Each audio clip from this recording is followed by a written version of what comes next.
This is Greek with David Hutchison. Participles. We're going to spend 2 lessons learning about participles. Today, we're going to focus on participle form, and then the next lesson will focus on function. Participles are verbal adjectives. This means they are hybrids. They're part verb and part adjective. So the first half of a participle is going to be the verb part, so it's a verb stem. The second part is going to be the adjective endings. So it's a verb stem with adjective endings. Participles are ing words: loving, running, walking. This is a simple explanation. We're not really going to get into how to translate them today, but you may want to at least have the general idea that participles are ing words. Participles will use verb keys that you've already learned, so that's good news. You want some more good news? Participles will use endings that you've already learned. These endings are noun and adjective endings. So let's look first at a present active participle. Just like a present active indicative verb that used the verb stem plus endings, a present active participle is going to use the verb stem plus endings. The endings are 3-1-3. That means they're third declension endings, first declension endings, and third declension endings. Third declension in masculine and neuter, first declension in the feminine. So that's what 3-1-3 means. Third declension, first declension, third declension. So here's the chart for a present active participle of luo. This uses verb stem plus endings. The verb stem is lu, and then here are the endings: on, ontos, onti, onta, and we'll go over these more in a moment. You just have the verb stem lu, and then you have those endings. I want you to try to focus on the big picture here. You have a verb stem, and then you have endings. So look at all of these, and you see lu, and then after lu, all of these are the endings. So let's look a little closer now. On, ontos, onti, onta. Go to plural. Ontes, ontone, usi, ontas. These are third declension endings. Do you remember when you learned the word archon, archontos? These are those endings. That's why I had you learn that word, because they show up on this participle. Archon, archontos, archonti, archonta, archontes, archontone, archusi, archontas.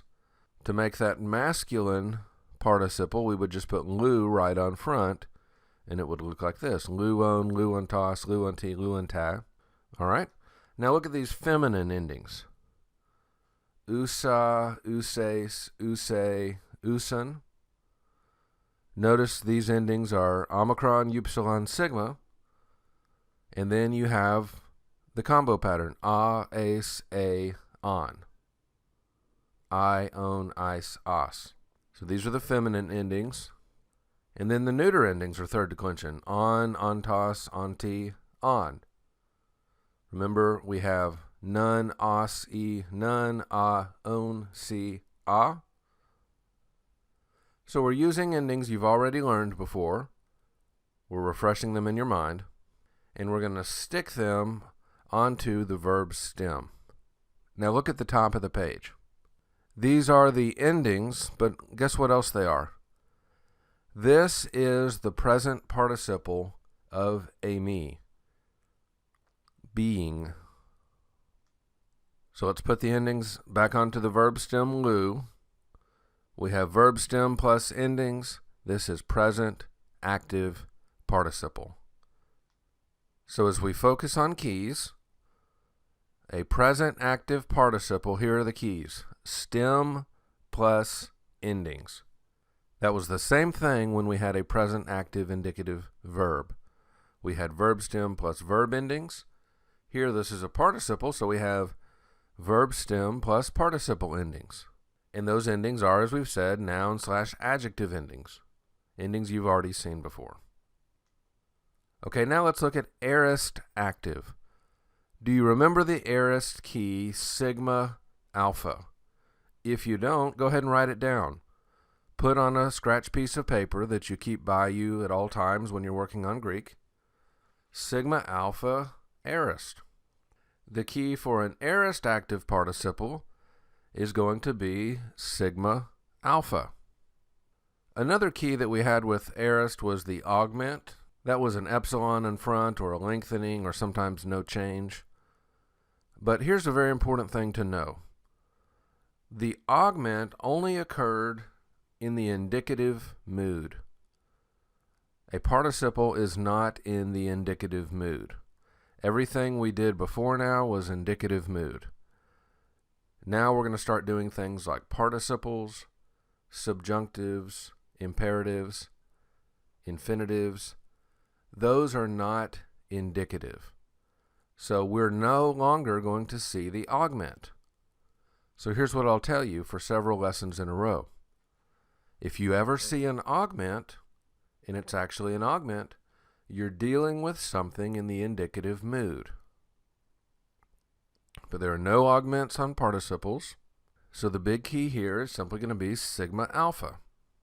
And then the endings that we're going to use are the endings for pos, pasa, pon. So notice the lu at the very beginning. That's the verb stem. Then we've got sigma alpha right there in the middle. Sigma alpha is a great aorist key. And then the endings for the whole paradigm are going to resemble pos, pasa, pon. Lusos, lucentos, lucenti, lucenta, go to plural, lucentes, lucenton, lusasi, lucentos. And it works that same way through the whole paradigm. We've got the verb stem lu. We've got sigma alpha. Sigma alpha is our great aorist key. Then we've got the endings that look like pos, pasa, pon. So if I asked you what is the biggest aorist key that I'm asking you to find here, what would you say? Sigma alpha, right in the middle. So the keys for participle forms, for present active, we said it was just verb stem plus endings. Now I'm going to show you aorist active. What did I say? Aorist active, sigma alpha plus endings. So present active, stem plus endings. Aorist active, sigma alpha plus endings. We're being detectives here. We're looking for some keys, some clues. We're focusing on the big keys, the big clues. All right, so that's present active and aorist active. Let's look at second aorist. Do you remember with a second aorist, the big thing about a second aorist was a stem change? Remember that stem change? So guess what? Here on second aorist participles, the big deal is still going to be a stem change. And as I mentioned just a moment ago, there are no augments on participles. We had an augment in the indicative mood, but participles are not indicative, so there's no augment. Then the endings are the same as the ones we've already used before, these present active endings. So we would have something that looks like lipon, lipusa, or lipon in masculine, feminine, neuter. Just the same endings that we saw for present active. That's the participle of ami. You just put those on that stem change plus endings. So the key for a present active participle was stem plus endings. The key for an aorist active participle, sigma alpha plus endings. What about the key for a second aorist? Stem change plus endings. Now let's do perfect active. We've got a couple of good keys here. We have reduplication plus kappa. When we did perfect before, perfect active, we had reduplication kappa alpha. Here we just have reduplication kappa. So two really good keys. The endings are 313 endings, third declension, first declension, third declension. So here's what it looks like. We have reduplication up front, so le. Then we have our verb stem lu. And then we have that kappa. So we have reduplication plus kappa. That should tell you perfect active. So the key for a present active participle was stem plus endings. What was the key for aorist active participle? Sigma alpha plus endings. What was the key for second aorist? Stem change plus endings. And then how about perfect active participle? Reduplication plus kappa plus endings. If you will focus on these big keys, you're going to take a lot of the mystery out of participles in terms of their form. So far, all of these are the active forms. Okay, now let's look at middle and passive forms. The key here is going to be endings in menos, mene, menon. Menos, mene, menon. And this kind of sounds like the Muppets. Menomina, da da da da da, menomina, ba ba da da. So one of my students one time made a song for this with menos, mene, menon. But if you see a participle that ends in menos, mene, menon, we're dealing with a middle or passive participle. These endings are 2-1-2. That means second declension, first declension, second declension. Endings you've seen before. The eta pattern in the feminine. So we've got second declension masculine, first declension feminine, eta pattern, second declension neuter. So when you see at the end of a word, menos, mene, menon, I want you to think middle or passive participle. Let's put your detective skills to use here. Think in terms of the keys you've already learned and the keys we just went over for all of the active participles. If you saw verb stem plus menos, mene, menon, based on that pattern, verb stem plus menos, mene, menon, what kind of participle do you think it would be? Verb stem plus menos, mene, menon. It would be present tense, present, middle, or passive participles. Verb stem plus endings. So here the endings are menos, mene, menon. Present, middle, or passive participle. Luomenos, luomene, luomenon. Now let's suppose you saw sigma alpha plus menos, mene, menon. What tense would you be thinking of? Sigma alpha plus menos, mene, menon. You would be thinking aorist. So this would be an aorist middle participle. Now we're going to have a different form for aorist passive in just a moment. That's the same thing we did in the indicative mood. We had one form that was aorist middle. We had one form that was aorist passive. So the same pattern repeats itself here. So sigma alpha, aorist, menos, mene, menon is going to be middle. So sigma alpha plus menos, mene, menon, aorist, middle. Lusomenos, lusomene, lusomenon. Okay, let's keep your detective skills working. If you saw stem change plus menos, mene, menon, you would think stem change, second aorist. So stem change plus menos, mene, menon, second aorist, middle participle. Lipomenos, this is from lepo, that stem changes to lip. Lipomenos, lipomene, lipomenon. Stem change plus menos, mene, menon. What if you saw reduplication plus menos, mene, menon. What was reduplication a key for? Perfect tense. So this would be a perfect middle or passive participle. Lelumenos, lelumene, lelumenon. Reduplication plus menos, mene, menon. So here are the keys for our middle or passive forms. Thus far, present middle or passive would be stem plus menos, mene, menon. Aorist middle, sigma alpha plus menos, mene, menon. Second aorist, stem change plus menos, mene, menon. Perfect middle or passive, reduplication plus menos, mene, menon. So I told you there'd be a form for aorist passive, so let's look at it. The aorist passive key is going to be theta epsilon. On indicative, we saw theta eta, but here for aorist passive participle, it's going to be theta epsilon. And the endings are 3, 1, 3. What does that mean? Third declension, first declension, third declension. Third declension in masculine, first declension feminine, third declension neuter. So here's what it looks like. We have lu plus theta epsilon. So you see that theta epsilon? Think aorist passive.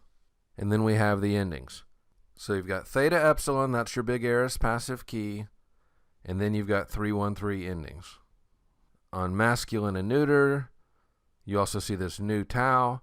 On feminine, you also see iota sigma right in the middle.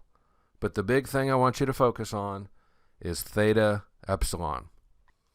So present, middle, or passive, we're going to have stem plus menos, mene, menon. Aorist middle, sigma alpha plus menos, mene, menon. Second aorist middle, stem change plus menos, mene, menon.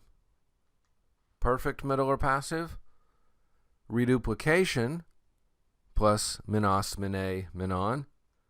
And aorist passive, theta epsilon plus 3, 1, 3 endings. We don't have menos, mene, menon. Are you starting to see some patterns?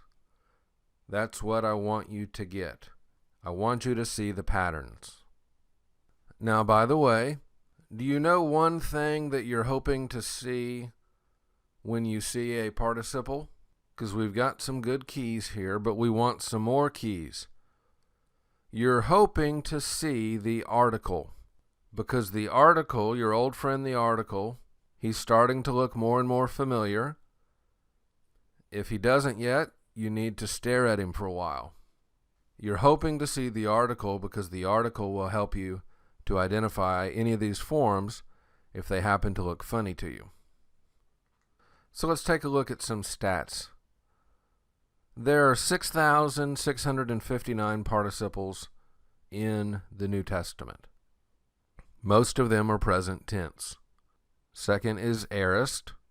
Perfect, 673. In future, only 13. If you noticed, we didn't even worry about going over the forms of a future participle because they only occur 13 times. Now how about case? Most of them are nominative. 4,614 of them are nominative. That's about 2/3. Genitive, 738. Dative, 354. Accusative, 947. So what that means is, even though I want you to see the big keys for all of these, the ones that you're going to encounter most often in the New Testament, they're going to be present, followed by aorist, and then they're going to be nominative. There are a few vocative forms, but again, we didn't even look at those particular forms. So how do you parse a participle? We're combining things we did with verbs plus things we did with nouns or adjectives. So you say tense, voice, participle, present active participle, case, gender, number, nominative, masculine, singular, lexical form, lexical meaning. So that's 8 things. You're just throwing together what you did with verbs plus what you did with adjectives. Tense, voice, participle, case, gender, number, lexical form, lexical meaning. So let's see if we can practice some of this and just focus on the big keys. So here's the form legon. It's from the verb lego. This is a verb stem plus endings. So if I tell you verb stem plus endings, look at your notes. What do you think this is? A verb stem plus endings. This is going to be a present active participle. Present active participle. And these particular endings are nominative masculine singular. This is from Lego, I say or I speak. So that's how you would parse it. Okay, now let's look at this one. Acousantes. This is from akuo, I hear. What do you see right in the middle? You see sigma alpha plus endings. So you see sigma alpha, you're going to think aorist. This is going to be an aorist active participle. And these particular endings are the plural endings on masculine. So nominative, masculine, plural. But the big thing I want you to see here is that sigma alpha jumping out at you in the middle. Pepistukos. This is from pistuo, I believe. So you see pistukos. So you see a couple of things there. There's reduplication at the front, and then kind of towards the end, before the endings, you have that kappa. So reduplication plus kappa is going to say perfect. This one is perfect active participle. These particular endings are nominative, masculine, singular. You won't have that memorized yet, but look at your chart and you'll see it. Nominative, masculine, singular. From pistuo, I believe. What I do want you to start seeing is the keys, the reduplication plus the kappa. The endings you're going to have to look at for a while, even though you've seen them before. Okay, let's look at this one. Legomenos. This is from Lego, I say or speak. We have a stem plus menos. Stem plus menos. What pattern is this?